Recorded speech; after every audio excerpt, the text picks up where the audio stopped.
ये कोई गाड़ी गई છે एकदम चमड़ी समझ में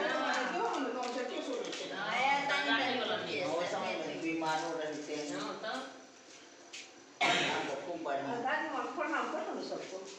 माँ जी और भाई सब माँ जी है माँ जी प्रणाम करो ना हमारा माँ जी करे छे मान जी यहाँ जो माँ जी करे छे ना हाँ, तो तो माँ यो जी माँ ये के ये देखो ना એને તાકો એને देखो बड़े पापा क्या कर હું રાખે છે ફોટો ગીત ગીત ગામે આ ગોળીઓ જેવે જ દેખે છે જેવું દાદી રે ગીત ગાવે લે હા છે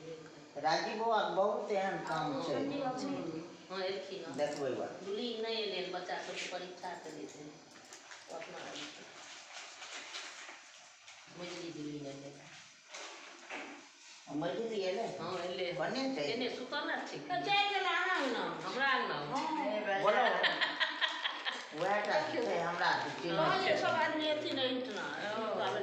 भी वो किसी के ऐसे घर पे नहीं करते हाँ उनको करते हैं सब सीखते ही कहीं हाँ, क्या ना सीखते अपना पोता पोती में की करते फोन क्या घर से जी बका हाँ फोन क्या बोलो